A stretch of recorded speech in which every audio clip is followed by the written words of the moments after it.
So hello mga ka-electrical, no? So ito yung solar panel natin na setup. Sa PW pa yung SCC natin. Hindi ko pa na i-replace ng MPPT. Okay. Ito pala yung solar panel natin, no? So binili ko sa PW yung solar charge controller ko, no? Ito yung MPPT ko. So napansin ko kasi mas malakas yung ampere niya pag PW ang ginagamit ko, no? Sa MPPT napansin ko mataas yung voltage pero mababa yung ampere. Pero yung napansin ko nung una naman na ikabit ko yung itong wattmeter sa solar panel ko, no? So dati dito nakalagay yan sa solar panel. So napapansin ko pag gabi na, so siyempre walang power yung solar, siyempre namamatay ito. Then kinabukasan para siya naghahang. Kapag nagkaroon na uli ng kuryente, kailangan mong i-restart uli, reconnect mo uli para uli magkaroon ng display. So mali yung ginawa ko, no? Hindi ata pwede dito sa direct sa solar panel tong wattmeter. Ang ginawa ko, kinabit ko ngayon dito sa charge controller mula sa charging input niya papunta dito, then papunta sa battery ko. So ngayon hindi na to lagi namamatay kahit walang araw. So permis tong may kuryente dahil do sa battery, no? So kaya yan. So pinagpalit ko nga yung SCC dahil nga ewan ko mas malakas yung PW kaysa sa MPPT itong binili ko, no? So kung may comment kayo, comment nyo lang sa comment section para madagdagan ng mga idea natin. And para malaman ko rin kung ano yung problema, bakit mas mataas yung PW na output nito kaysa sa MPPT na to. Hindi ko malaman kung sira tong MPPT ko na solar charge controller, no? Pero ngayon, ang balak ko ngayon tong solar system ko ay solar setup ko. Balak kong ilipat yung solar panel, no? Ito yung solar panel ko. So 160 watts to.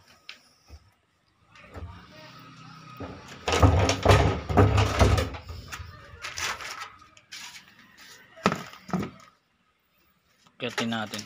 Nakapagpapito kasi. So ito yung solar panel ko na 160 watts. Sa partida may damage pa to nung dumating, no? Kaya nireklamo ko, pero wala rin. Buti na lang kahit papano may output pa rin siya, no? So sa ayon dito sa wattmeter ko, ang output nito, yung maximum na nakikita ko, no, tanghalin tapat, trikang araw, 5 ampere.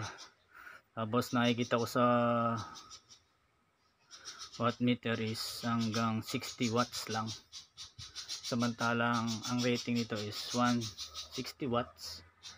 Then ang output niya na ampere ay 9 to 8. Then ang voltage is 18 volts, no? So ang balak ko ngayon dito, lipat ko to dito sa kabilang side ng ano ko dito, kasi nga pag umaga okay, may araw dito, pero pagdating ng hapon nandito na yung araw, dito nakababad yung araw. Problema kasi dito sa akin, dito natatakpan siya ng puno pagdating ng alauna, yung araw na andyan na, kaya hindi masinagan yung solar panel ko. So dito efficient yung charging, hanggang alauna lang mag-stop na siya, 1 ampere na lang na-harvest ko. So ngayon umaga, alas 8:30, nakakuha ko ng ng almost 1.8 ampere, katumbas no ng ito 1.5 ampere, 19 watts lang, then 12 volts. Okay. Then isa pa, kung hindi ko alam kung ano yung mga lumalabas dito, may nakikita ko dito 65,000 AH, samantalang 100 AH yung battery ko, no? Hindi ko alam ba't ganun. So as long na nagcha-charge naman yung battery, okay pa rin sa akin. So ito yung percent ng battery ko. So floating yan, wala yung load. Okay. So ang gagawin lang natin ay lilipat natin yung solar panel mula rito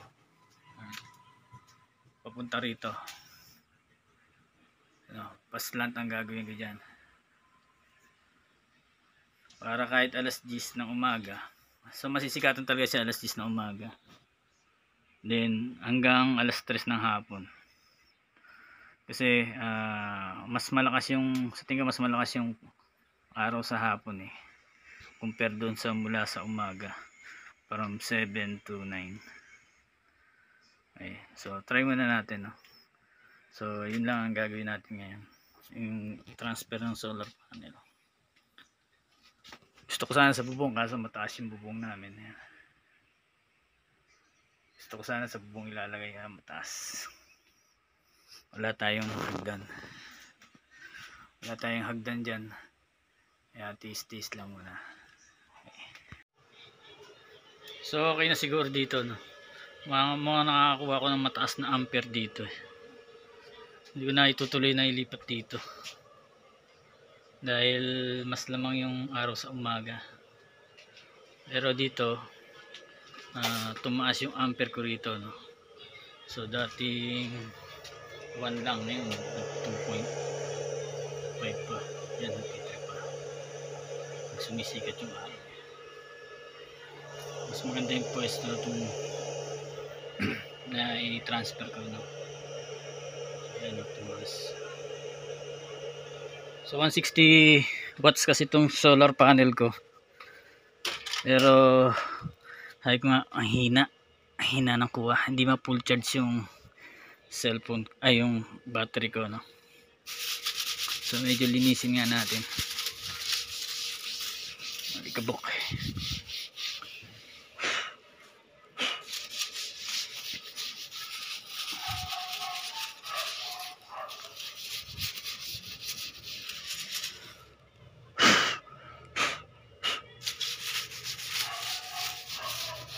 May apak pa ng mga pusa.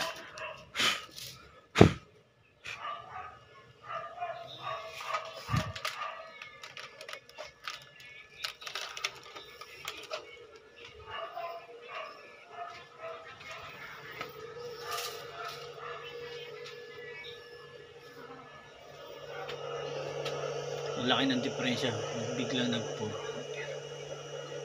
Kanina 1 lang.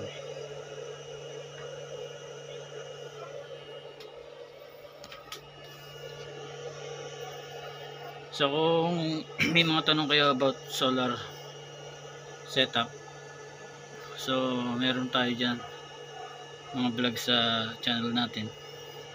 So small setup lang to. So huwag nyo rin kalimutan mag-click nyo ang subscribe button dyan, pati yung notification bell para updated pa kayo sa mga video ko pang darating. So yun lang na mga ka-electrical. So thank you, God bless.